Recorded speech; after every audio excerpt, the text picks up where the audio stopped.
not a game, it's a rich thing. What's up, y'all? It is Tasha and I am back with another video. Thank you so much for stopping into my channel for us to chat about the episode of Married at First Sight. We are on season 15, episode 12. If you are new here, welcome so much. We like to chat it up about Married at First Sight and these ghetto ass couples we dealing with. Please drop your comments down below and let's continue the conversation there.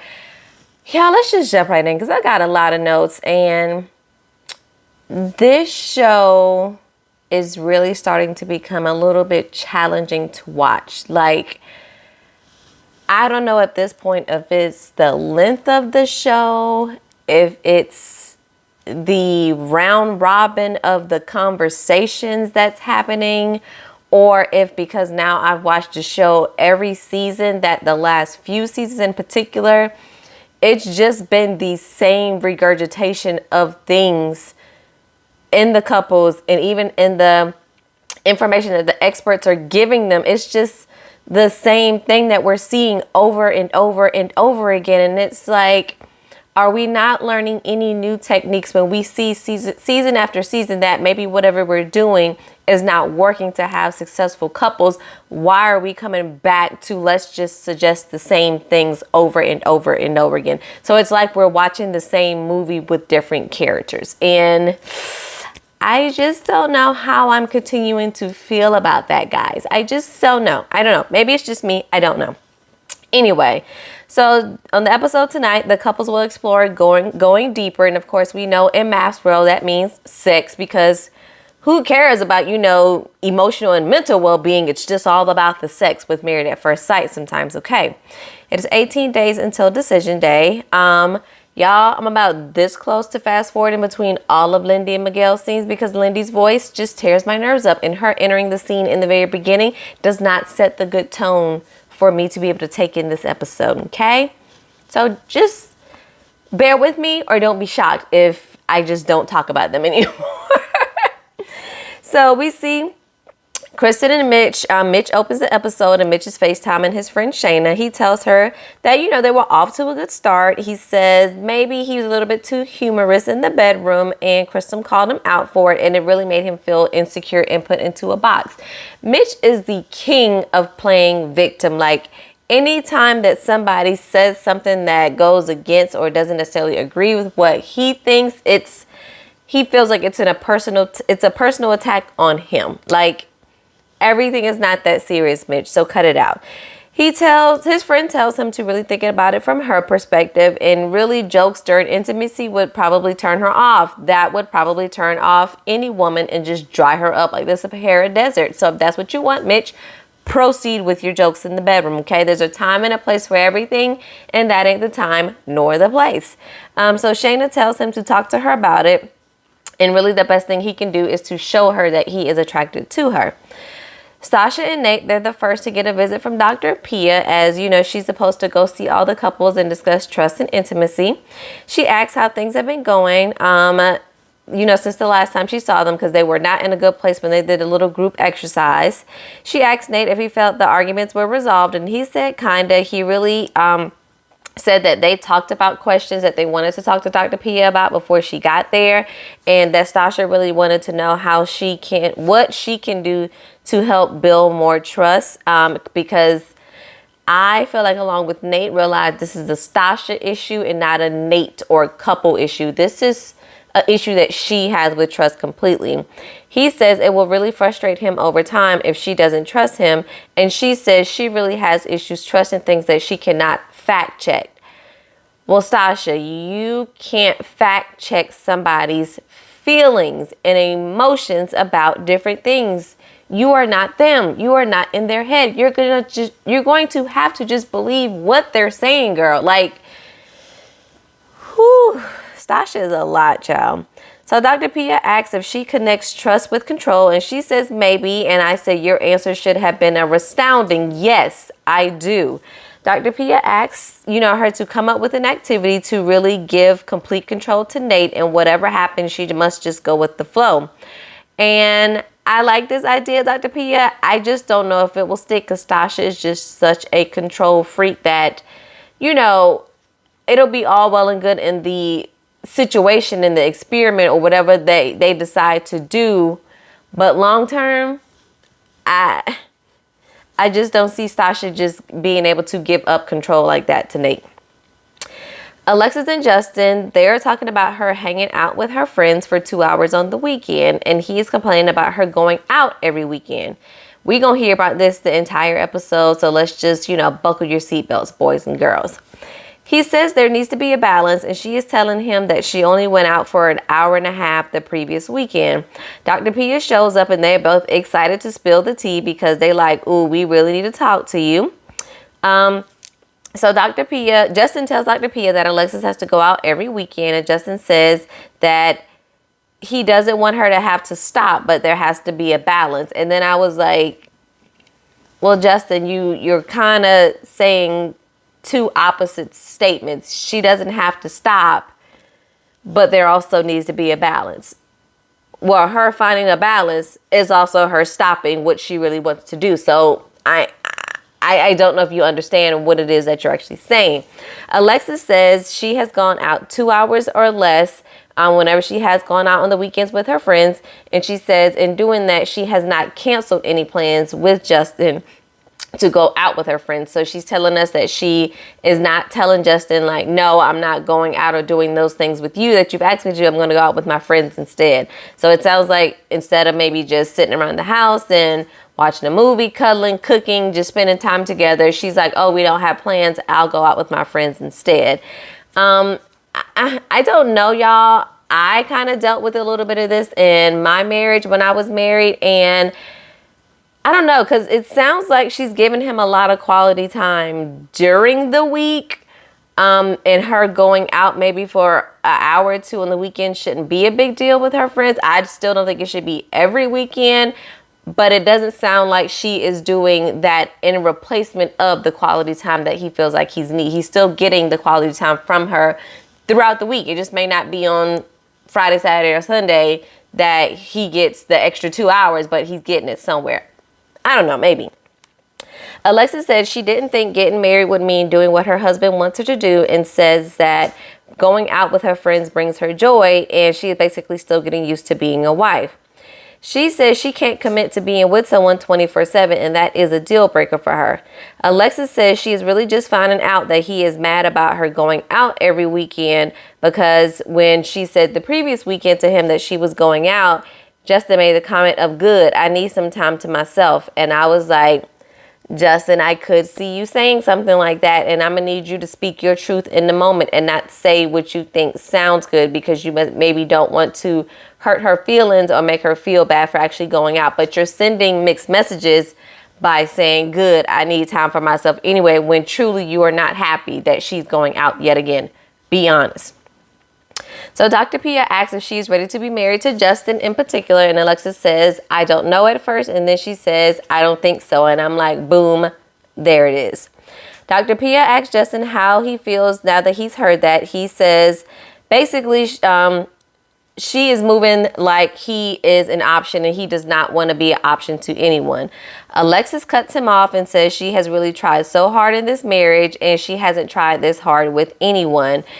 She brings up, Maya, Hurt, and Newton, as if Justin doesn't have any feelings toward his dog not even coming back. And they are just both completely exhausting in this point. And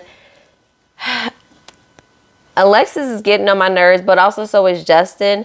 But I feel like they're both kind of discounting each other's effort because it doesn't really match what they want to see. Like, although this doesn't look like maybe Alexis is trying because she's still going out every weekend, we don't know her in past relationships to see if this is an improvement. It just still doesn't match whatever it is that Justin is wanting from her. So it's like her effort just goes unnoticed because it's still not meeting the mark of where he wants her to be. So Dr. Pia asks if this is a barrier to them being intimate, and she asks Alexis why she thinks they haven't had sex. Alexis then goes into, this conversation is not conducive for my mental health. I'm really feeling isolated, unheard, dismissed, etc. by the both of you. And Alexis was definitely entering a little bit of a Karen moment here. I'm just like, girl, answer the question and let's address the issues. Okay. So she says her takeaway was basically that she's not a good wife because she wants to go out with her friends 2 hours a week. Again, putting 20 on 10. And basically says that there was no resolve or compromise to the issue of her wanting to go out. I do agree with Alexis on that, though, because Dr. Pia said they hadn't really had a chance to go there, but also Dr. Pia, y'all didn't even get a resolve around that before you then jumped into a question about intimacy. So let's kind of try to wrap up one thing in a nice little bow before we then move on to the next topic. So I get Alexis' point on that one, girl. They then point out that Justin took off his ring because of Alexis' comment. And then she starts to be real nonchalant about it. At this point, they are both being petty and just doing tit for tat. Alexis says she's still going to try her best, but she isn't willing to continue in the state that they are in for the rest of her life. I can't blame you for that. Justin says action speaks louder than words and says it's not that he doesn't want her not spending time with her friends because he knows that makes her happy. It's just that every weekend, that's the issue. Alexis says he hasn't given her the option to see what her reaction would be if he just says no, he doesn't want her to go out. And she says that as if, just give me the chance. I'll show you that I'm not going to be upset. Alexis, girl, you are absolutely going to be upset and blow up on this man if he tells you no, you can't go somewhere with your friends. Cut the BS, because you know you're going to have a whole attitude with that, girl. Stop it. You know you would have flipped out. It is now 17 days until decision day. We see Lindy and Miguel are talking. Lindy's like, I just don't think there's anything that we can't overcome. I mean, we're just perfect at this point. I said, just wait until a little bit more of the crazy Lindy comes out. It's coming. It's on the way. So they're sent an intimacy exercise, which includes a brown baby. Of course, Lindsay turns into a 15-year-old and thought the damn baby's arm moved by itself. I just was like, please don't procreate right now. Just don't. So they essentially also get a game of Jenga that has different questions on it. So as they're selecting the pieces, they must ask the question that's on the piece. So she is asked, what intimacy activity she wants to try. And she's like, cover the baby's ears, as if she's about to say something just totally out the way. And she says chocolate covered strawberries. Girl, that's so basic. If you don't get that out of here. And then she goes and then the next thing is she has to take a body shot. Of course, she hasn't done this before, so she has no clue what to do. Sometimes I think Lindy be putting on. I think you was out here in these streets doing all these things, but you just got to act like on TV. I've never done this before. I never heard of this. How do you even do this? Oh my God, I'm shocked. I don't know. Cut it out. Then they have to gaze into each other's eyes for 2 minutes to see what thoughts come up. They both say the wedding day came up. Okay. And then Lindy asks Miguel, why marry a stranger? And he says if there's a 1% chance of finding what they have, then it was all worth it. Aw, I guess. Dr. Pia then goes to see Mitch and Kristen. They tell her things have been pretty good. She asks about the trust in their relationship, and they both feel they trust each other and have each other's backs. Dr. Pia... Dr. Pia gives them a stack of cards that has questions, and they have to answer a question about who their childhood hero is. Mitch is like, oh, I've always just wanted to be a hero, and I really imagine myself being like a hero when I was a kid. Kristen goes, she says her hero is her mom because her mom didn't come from much. She was an immigrant, came here. She really worked her way up in the job that she has now, and she's really successful in her position at her job right now. Mitch then has to chime in and says, well, I'm just going to challenge that. Is that, from the question said about your childhood. Mitch, she answered the question how she wanted to answer the question. We don't need you to be the teacher to try to correct her and tell her how to answer the question. So she starts to cry, and Mitch is pretty much freaking annoying at this point. And I'm like, this is the moment that you just really need to be supportive of her and stop over analyzing the situation at this point. Like, just leave it alone, Mitch. Like, nothing about him at this point I feel like makes a woman wants to stick around and actually try to be with him. Like, I don't get what Kristen sees or any other relationship he had maybe when he was a teenager. I don't get what they saw in him, because Mitch just, Mitch. Kristen says she just wants him to say, gosh, that was a great story. That was amazing. Because in this moment, she says she was being very vulnerable with him. And she just hates that was his response. He apologizes and says he really didn't pick up on that. And he missed the boat completely. And he really felt like maybe she thought, what he said was about her mom. And it really had nothing to do about her mom. It really was all about, him. He says he really just jumped in with his own shit. And again, it has nothing to do with, her mom kind of being her hero. The next question is, what kind of people do they think their children would become? And he thinks their children would be awesome with a strong sense of knowing they are loved. And she says that they will both get the rule follower and the rebel in both her and Mitch. Dr. Pia asks about sex and tells Mitch, and basically Mitch tells her that they've had to put the brakes on sex a couple weeks ago because of him acting goofy during sex. Dr. Pia asks them kind of to elaborate, let me know the details of what happened. Kristen says, I think out of respect for my husband, I'm not going to share. She kind of looks at Mitch to see, are you going to share? And Mitch says that, he would agree. And I was just like, now we really want to know what happened. What did he say or do? Let us know, Kristen, because it had to be real inappropriate joke in the moment, because geez, y'all don't even want to share. So basically, what I gather, what I'm hearing from Mitch is Mitch just wants to continue to go against the grain every opportunity he gets. So just like he didn't want to wear the shirt a few episodes ago, I think now with sex, he's like, oh, you see in the movies and shows, sex is just so, serious and this very intimate act. So he wants to basically do the opposite. And I'm like, cracking jokes during the middle of sex. Nobody asks for that. Nobody wants that. Thank you, Mitch. Okay. Kristen says if Mitch can be attentive, vulnerable, and open as he was in the previous weeks, that would be great. And that would really be the consistency that she needs to make her feel comfortable. We then see Lindy and Miguel are getting ready for bed with their fake baby, and Miguel definitely has baby fever, child. He is ready to get her pregnant right now. And I'm like, do you realize that will make you have to raise 2 children in this relationship? Okay. Then Lindy says, that this fake baby makes her feel like he'll be a great baby daddy. You're married. He'll be a great husband and a great father to your children, not a baby daddy. Okay. 16 days until decision day. All the couples are picking out questions from a jar to really help them dig deeper. And Lindy and Miguel's baby is still hollering, child.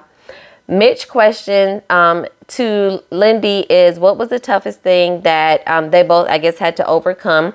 And he says that at one point he tried to make sunscreen within like some environmentally safe, sustainable container or whatever.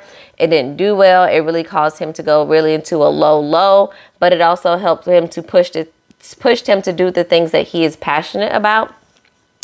Kristen question is asked, what is her favorite position with sex? She says doggy style. Mitch agrees because it puts him in control to do what he says. It puts me in control to do kind of what feels good for me. And I guess, obviously you like it, so that's good. No, you were being selfish and always thinking about yourself, as you always do, Mitch. You just was able to kind of throw Kristen in there because she said she liked it too. But he says he also likes her being on top as well, because then she can be in control. They show each other how they like to be held as a last question. And basically, Kristen likes to be the little spoon. Mitch likes to lay his head on her chest. And we move on from these two. We get to Morgan and Binh, child.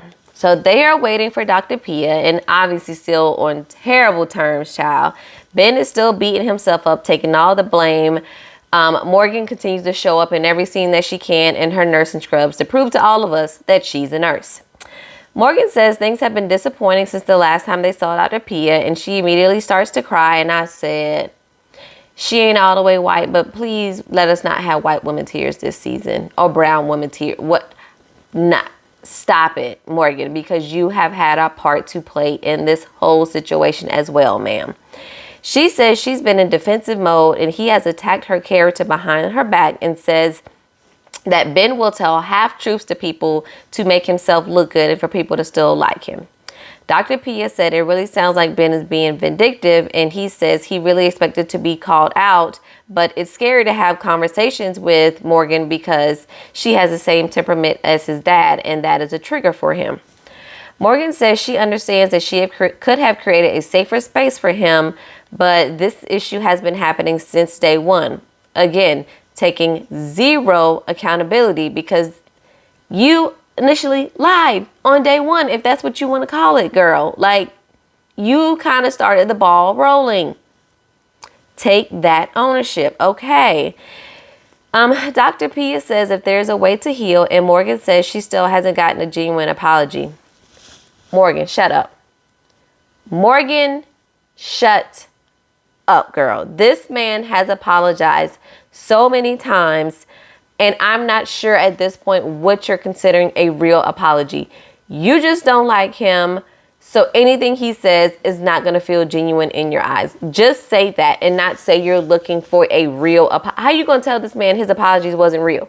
How do you know? How do you know? We'll wait for it, okay? You just can't dictate how someone apologizes to you, and it won't be the way you would apologize to them. You have to accept their apology, how they give it to you, or move on and just leave well enough alone, okay? And I'm so sick of none of these experts continuing to call out Morgan. Like Pastor Cal, Dr. Pepper, Dr. Pia. Nobody is calling out Morgan for her behavior initially in this and how she has behaved since then. I'm so confused and I'm not here for it, okay? Binh says it's a step in the right direction, and she just, shakes her head. And again, there's nothing Binh can do at this point to make Morgan in a better place. Alexis and Justin, they asked questions. She said basically she is working the hardest right now on how she talks to him, and he says he is working his hardest on making her feel secure.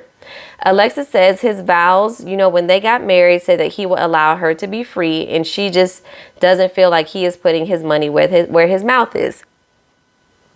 Again, the same argument they just had earlier in the episode. Let's have it again and rehash it, okay? Justin says he just wants balance, and again, we've heard this all before, and they recognize that their definition of fun is different. Alexis is like, I could turn up every day, and I just haven't, but I can if I wanted to. Justin asks what most annoys her in their relationship, and she says when he isn't transparent and that she needs to know that he has her back. Y'all, the minute she said this, I said, self, this sounds just like something Morgan has said. And Morgan, you still trying to get us to believe that you ain't talking to other people just as much as Binh was maybe talking to Justin. I'm not believing it. I'm pretty sure you and Alexis have had these conversations about how you feel like your husbands don't have your back. Just an observation, girl. It is now 15 days until decision day. Dr. Pia has given Mitch and Kristen an assignment to explore each other's bodies with touch and no words. Mitch does well, and Kristen thinks she could be on the verge of wanting sex from him again for whatever reason. Stacia and Nate go to like this cabin-like place where Nate has to take the lead. They show up. There are a number of sex toys waiting for them. He blindfolds Stacia and handcuffs her to the bed, and she feels like in this moment she is giving up control. Okay, girl, I guess.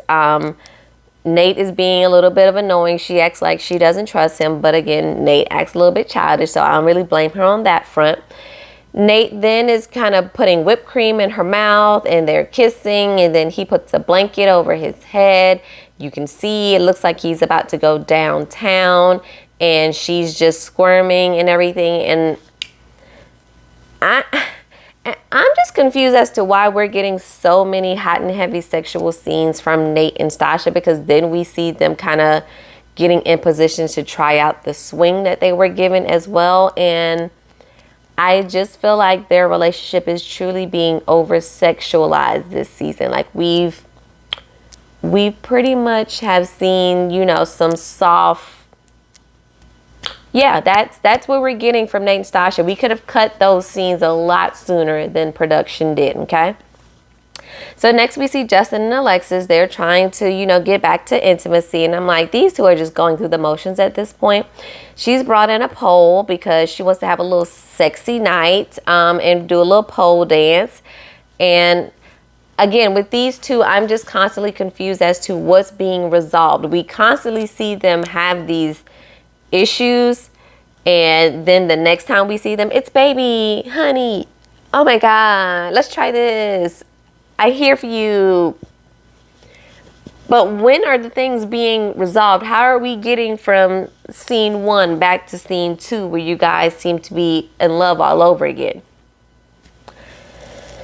Oh gosh.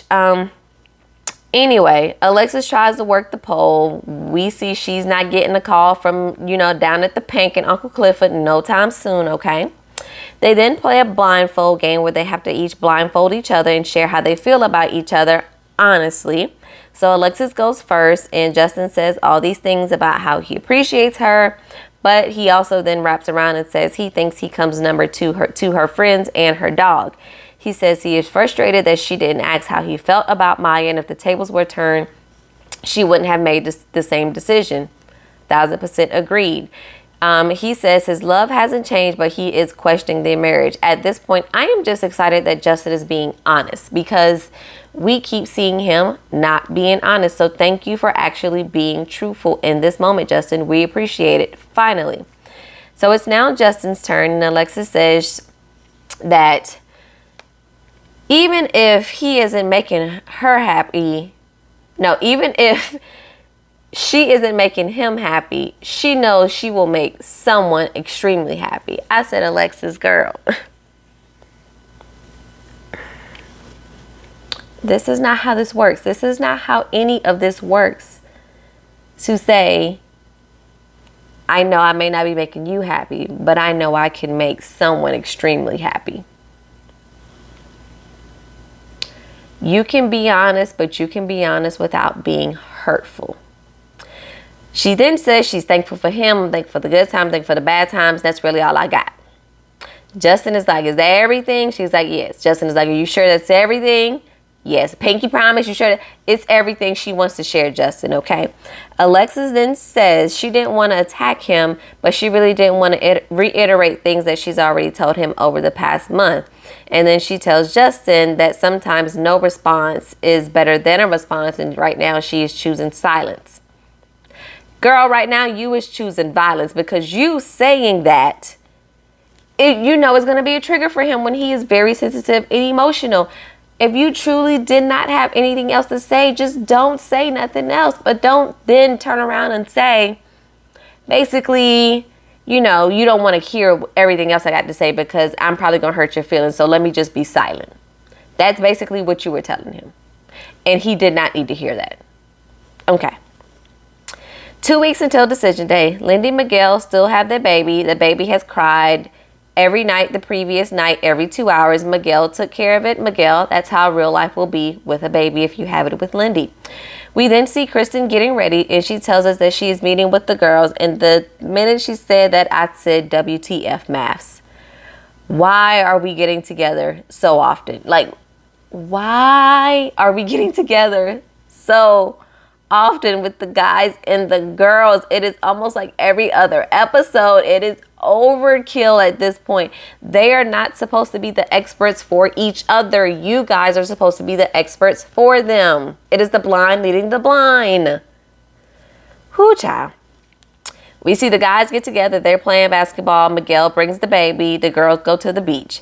The guys sit down, and Miguel says things have been great. They have experienced another type of intimacy by raising the baby. Lindy says the baby is testing them because she didn't get a lot of sleep, and they will for sure be using protection going forward. Binh tells the guys that he owes Morgan an emotional apology, and the guys have the same questions I do. What the hell is an emotional apology? Are we just making up terms at this point now? Nate says that basically she won't believe anything he has to say because she is guarded. And once again, Nate is coming with the facts in this situation. Stacia basically says the same thing on the girls' side. Lindy says it's like they aren't on the same wavelength. And I'm like, y'all are giving Morgan so much credit as if she is just so mature and so above and Ben just isn't at her level. No, she is childish is what she is. Okay. And if that's the level that Ben needs to be at, he doesn't need to be there with her. Okay. Mitch says that Ben continues to internalize everything, and we 100% agree, and it's annoying that he continues to take all of the blame. Kristen tells the girls that they have paused sex and that she really wanted to get to know him better emotionally, and Mitch tells the guys the same, but he isn't sure overall where he is at and has a hard time imagining himself with her long term. Mitch, I need you to stop coming to the guys acting as if you're not sure if you want to be with her, and then you do the opposite when you are actually with Kristen. If you truly don't know if you want to be with her, you need to say that and stop acting like, oh, we made so much progress and I could really see where we're going and things are looking good. Stop telling her that, and then you get with the guys and you're saying the opposite. Kristen says that she does think she's put up her walls to protect herself, and she thinks she is ready to stop that.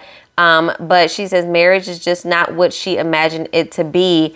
But she thinks she has a good man and he just needs a little more guidance. She just wasn't sure that she just didn't expect to get this type of man when she wanted to get married. And then Lindy says, yes, teach him not to be a bitch. Lindy girl, you can't go around calling somebody else's husband a bitch. Okay. We can as viewers, but you're supposed to be this girlfriend. You can't do that, sis. You can't.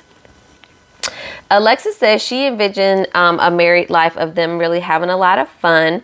And she feels like right now she's a child on punishment because he doesn't want her to go out. And she thinks he just doesn't understand. Nate says it doesn't make sense for her to want to go out to the club every weekend. And his gut is telling him that she really doesn't want to be in it. I don't think she wants to be married either. And I don't think it's her, I guess, going out every weekend. But again, if she's giving you the quality time that you need, Justin, during the week, is it just the issue that she's going out every weekend, or is it an issue of time? Like, is it truly an issue of time? Because I wasn't getting that it was a true issue of time. It was just her wanting to be out with her friends that was the issue. Justin tells the guys that she told Dr. Pia that she doesn't think she wants to be married to him. And he says that there was no coming back from that. And he doesn't know if he still wants to be married to her. Child, at the very end of this episode, as it is wrapping up, we then, of course, we keep getting like this late night footage of Justin and Alexis going at it with each other and cursing. So we see them fussing again. The producer steps in and asks what's going on. Alexis says it's been different since the visit with Dr. Pia. And then Justin comes in. And the minute he does and the producer is still talking, I'm like, the producer is not the expert. Where are the experts? This is what is happening here. So they continue to rehash the exact same conversation we now are hearing for the third time this episode. Alexis, you just don't like him. Point blank in the period. You keep acting as if you like him and y'all are going to do things different. Y'all are going to be better. You're still trying, but you just don't like him. And I want you to just say that at this point, okay? The producer is trying to mediate between Alexis and Justin. Justin says he doesn't feel wanted because he has tried to initiate intimacy with her and it just hasn't gone anywhere. Justin says that he's attracted to her in many ways and feels as though he has to force her to want him. And sometimes he just wants her entire weekend. And I said, that's what you should have said all along, Justin.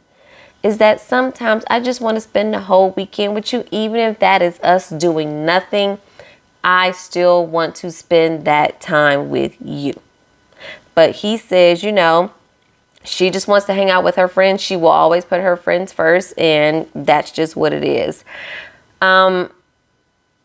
Alexis to me sounds like either she wants to be single or she wants a husband or a man that mirrors her behavior so that it makes everything just fun and okay. And it's like, You can't continue to do single things with just having a spouse in tow. That's not how being married works, Alexis. Sometimes you can do that, but if your spouse isn't the type of person that wants to go out as often as you do, then that's not going to work. And I'm gonna need you to figure out, is this something I can compromise on and, you know, will be okay long term? Or do I really have to go out with my friends every weekend and this is just gonna be a complete deal breaker for me and I gotta let this man go? Like, figure it out, girl, and figure out which one you want more. At this point, that's a decision you need to make, and whatever that decision is, you just need to stick with it and not continue to, baby, honey, let's go, we can do that. Stop all that nonsense, cut the cord, and y'all figure out what it is that y'all both want and realize that maybe your spouse can't provide what it is that you want, and y'all both move on. Okay? Anyway, y'all, that's how the episode wrapped up. We got a preview of the rest of the season. It's going to continue to be more drama with these couples and, you know, more Married at First Sight shenanigans as it always is, y'all. Thank y'all so much for watching, and I will catch y'all in the next video. Peace.